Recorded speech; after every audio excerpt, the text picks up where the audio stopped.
passive voice. Who can describe? Kalimat pasif. Kalimat sembunyi. Angkat tangan coba. Apa maksudnya kalimat sembunyi? Jadi kayak ada maksud lainnya. Contohnya?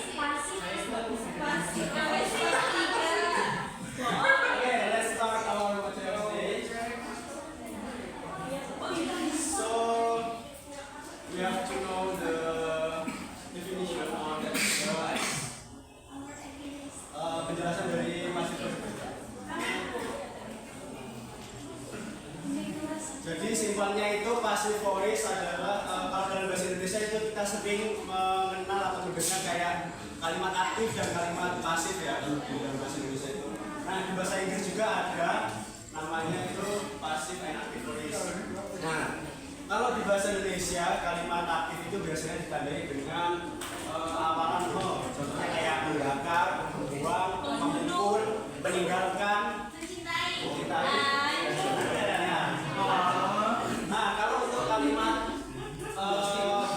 pasif itu kalau di bahasa Indonesia biasanya diawali dengan atau ditambahi dengan awalan di atau ter, misalnya ditinggalkan, terluka,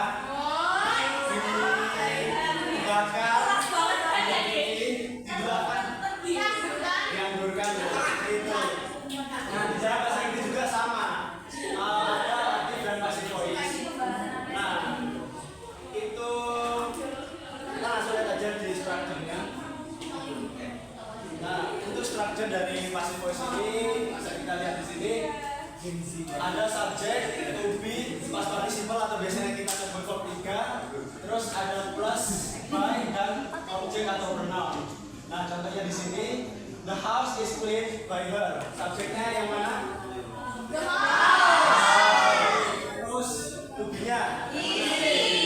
Kenapa is? Tensis apa ini? Tensisnya apa ini? Tensisnya?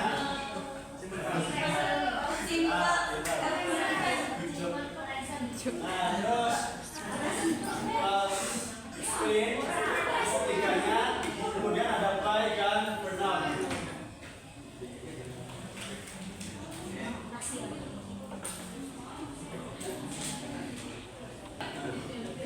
Jadi passive voice ini dia itu fleksibel ya, bisa digunakan di semua tensis, di 16 tensis, dan juga bisa digunakan di modal.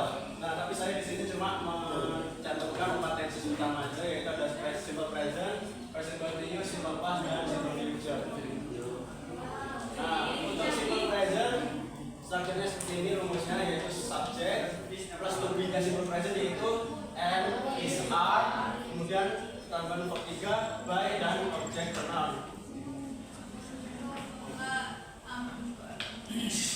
Nah, untuk contohnya, this text is read by me. Ada yang bisa ngertiin? Coba angkat tangan yang bisa ngertiin. Angkat tangan. Coba angkat tangan. Angkat tangan. Oke, selanjutnya. Nah, untuk tenses continuous seperti present continuous, terus past continuous, future continuous, dan pokoknya yang menggunakan continuous atau verb ini itu ada tambahan, ini sedikit spesial ya. Nah, ya, itu ada tambahan being di sini. Jadi setelah subject to be, kemudian ada being dulu, baru diikuti oleh verb 3. Kenapa ada being di sini? Karena untuk menandakan bahwa ini tenses continuous, untuk menggantikan copy-nya di tenses continuous. Seperti ini. These chairs are being seated by us. Coba, ini apa? Siapa yang bisa angkat tangan?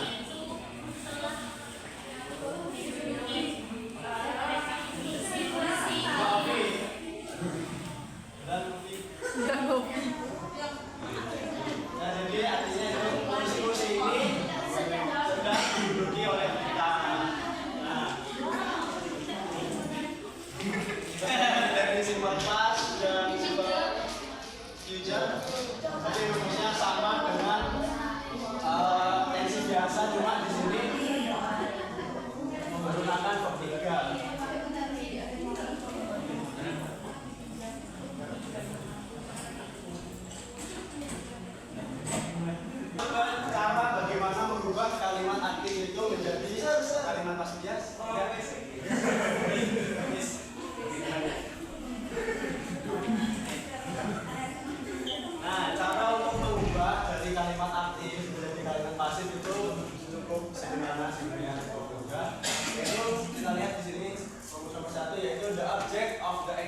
voice sentence becomes the subject of the passive voice sentence.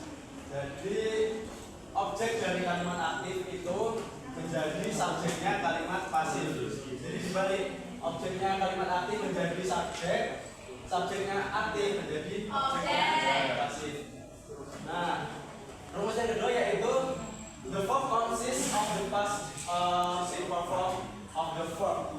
Jadi tensesnya itu tetap sama, yaitu ketika di sini simple past, pasifnya juga mengikuti simple past. Jadi mengikuti kalimat aktifnya. Nah, karena di sini simple past, karena ini ada verb 2, pasifnya juga menggunakan simple past. Nah untuk by di rumus nomor 3 ini, if you want to mention who perform the action, we use the by phrase. Jadi sebenarnya by ini tambahan by dan objek ini sebenarnya hubungannya suka ya. Bisa ditambahkan the bisa tidak. Sebenarnya cuma question was asked ini sebenarnya udah bisa. Tapi kalau ingin menyebutkan untuk mention siapa yang melakukan tindakan, bisa ditambahkan by dan objeknya. Nah di sini bisa kalian lihat ada beberapa contoh dari beberapa tenses.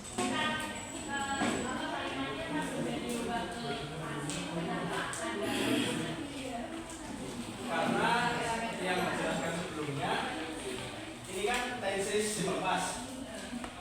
Nah, to be dari simple past itu kan ada was dan were. Nah, rumus dari passive voice kan subjek plus to be plus verb 3 seperti itu. Jadi di sini makanya ada was karena questionnya juga cuma tunggal ya, singular. Jadi to be-nya dari singular di simple past itu is. Ada yang mau tanya lagi nggak? Atau yang kurang jelas? Oke, kita latihan ya. Saya ingin kalian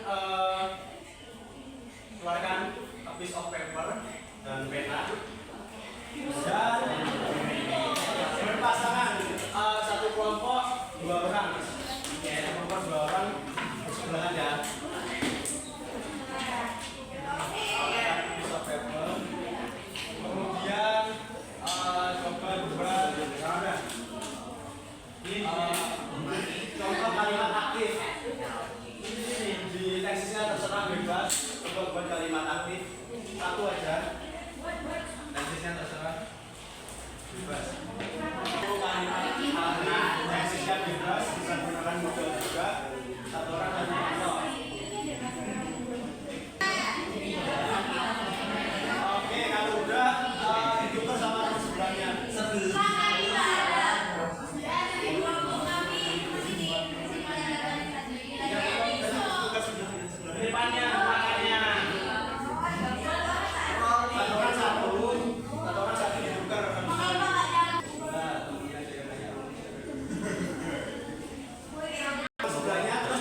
dari rumus atau struktur kalimat aktifnya ya.